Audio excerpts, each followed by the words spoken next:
Bon, alors vous êtes dans une relation amoureuse depuis quelques mois et voire d'ailleurs peut-être même plus, vous vous entendez super bien, vous passez des très très bons moments ensemble, mais voilà, vous n'êtes pas sûr qu'il ou elle soit dans le même état d'esprit que vous par rapport au futur possible de cette relation. Et eh ben, vous n'osez pas lui demander, vous n'osez pas lui en parler parce que ben, vous craignez de le faire fuir. Et oui, c'est peut-être trop tôt pour lui en parler, vous savez que sa dernière relation a été très difficile, enfin bon, bref, vous ne voulez pas tout gâcher. Alors, comment savoir si votre cher et tendre considère que votre relation est sérieuse ou qu'elle peut le devenir? Ou alors est-ce qu'il l'aperçoit plutôt comme une amitié avec des bénéfices? Alors déjà, vous voyez, le fait que vous n'osiez pas aborder la question montre quelque part qu'il y a des signaux d'alarme par rapport à son comportement qui vous mettent la puce à l'oreille. Alors quels sont ces signaux d'alarme et est-ce qu'ils sont déterminants? Alors voici 4 comportements à surveiller. Le premier, c'est loin des yeux, loin du cœur. Oui, il ou elle ne communique pas quand vous êtes séparés. C'est comme si vous n'existez plus. Alors par exemple, vous vous voyez en général le week-end, mais pendant la semaine, rien. Pas un texto, pas un email, pas un appel, rien.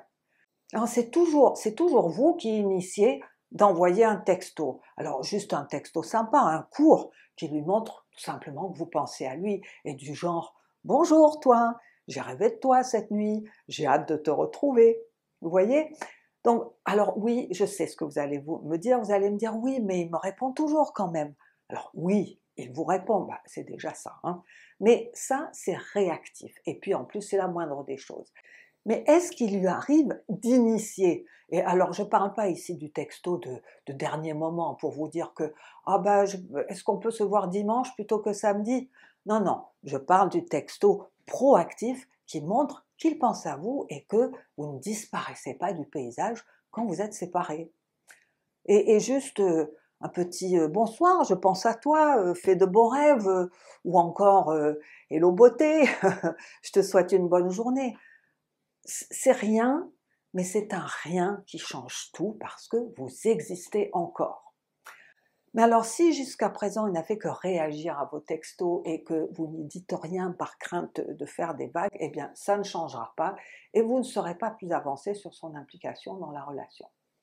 Alors, comportement numéro 2, toujours de bonnes excuses. Alors, imaginons, vous décidez quand même de lui en toucher un mot la prochaine fois que vous vous voyez, et là, il vous répond qu'il était trop occupé par son travail, qu'il a eu des soucis familiaux à régler, qu'il était particulièrement fatigué, qu'il n'était pas dans son assiette. Bref, il vous donne tout un tas de bonnes raisons pour son silence. Mais en quoi ces choses-là empêchent-elles quelqu'un d'envoyer un texto?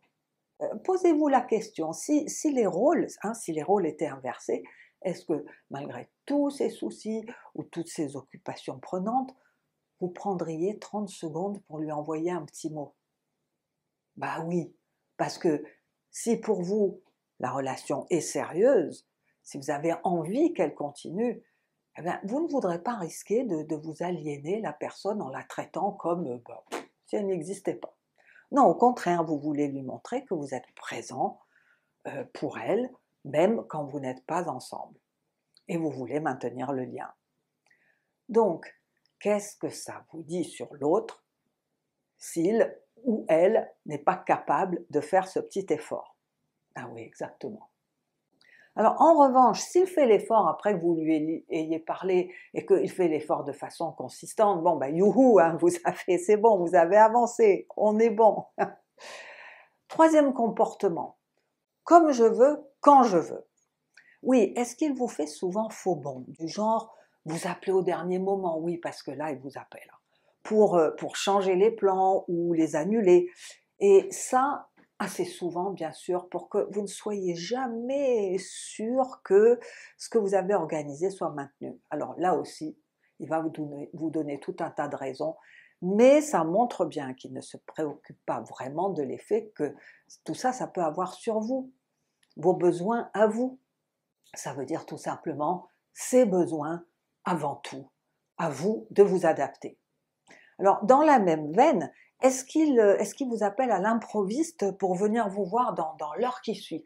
Par exemple, tard le soir, alors que vous étiez déjà couché. Et là aussi, attention, ne méprenez pas son besoin immédiat pour de l'investissement dans la relation. Je me souviens ici d'une jeune femme qui entretenait une relation amoureuse, écoutez bien, depuis plus de 5 ans, avec un homme qui agissait exactement comme ça. Et au bout de 5 ans, alors qu'il la voyait régulièrement, mais toujours quand ça l'arrangeait, il lui annonce qu'il va se marier le lendemain. Alors vous imaginez le choc, hein. Eh bien, à son retour de lune de miel, il est passé la voir, et ça a duré encore à peu près 3 ans, comme ça, jusqu'à ce qu'il la largue. Alors oui, c'est un cas extrême, je vous l'accorde, mais c'est incroyable ce qu'on peut être prêt à accepter. Alors bien sûr, dans les cas moins extrêmes, c'est pas forcément conscient ou intentionnel de la part de l'autre, hein. C'est juste que il ne pense qu'à lui, mais tant que vous le laissez faire, il continuera. Qui ne dit mot consent. Et puis le quatrième comportement, c'est l'esquive. Imaginons maintenant que vous lui avez déjà parlé, touché mot plusieurs fois, de votre besoin qu'il maintienne le contact quand vous êtes séparés, par exemple, mais que son comportement ne change pas.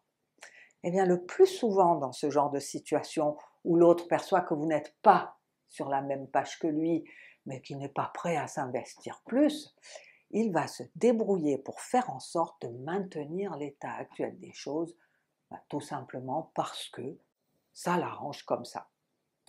Donc, vous lui en parlez à nouveau, un peu plus sérieusement, et là, il va éviter les réponses directes et claires à vos questions. Il va esquiver en répondant de façon alambiquée ou confuse ou ambiguë, ou bien il va minimiser l'importance de la chose, comme si vous exagériez.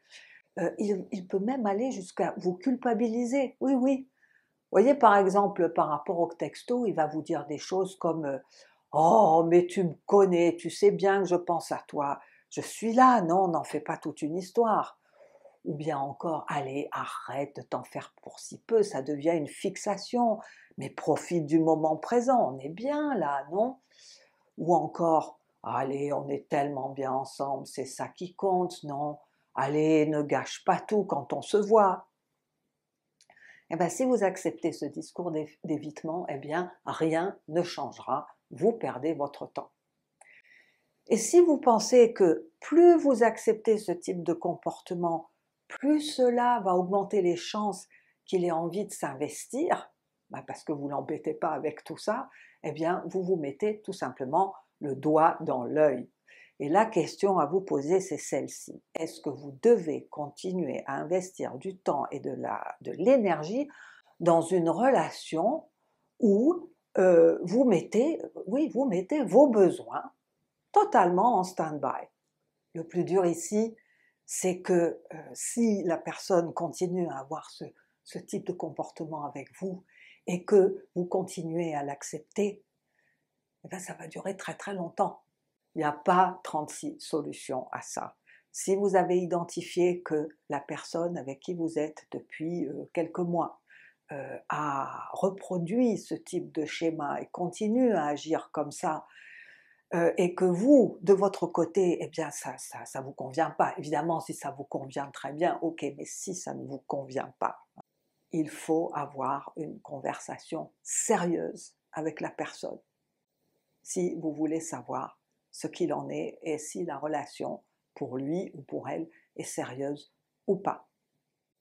Et dans une prochaine vidéo, on verra comment vous pouvez amener le sujet de façon à ce que ça ne fasse pas fuir la personne. Vous mettez toutes les chances de votre côté. Si ça fait fuir la personne et que vous avez vraiment eu la conversation qu'il fallait avoir, eh bien, vous savez ce qu'il en est. Et vous n'avez plus à perdre des mois ou voire même des années à attendre que l'autre, comme par miracle, change. ça n'arrivera pas.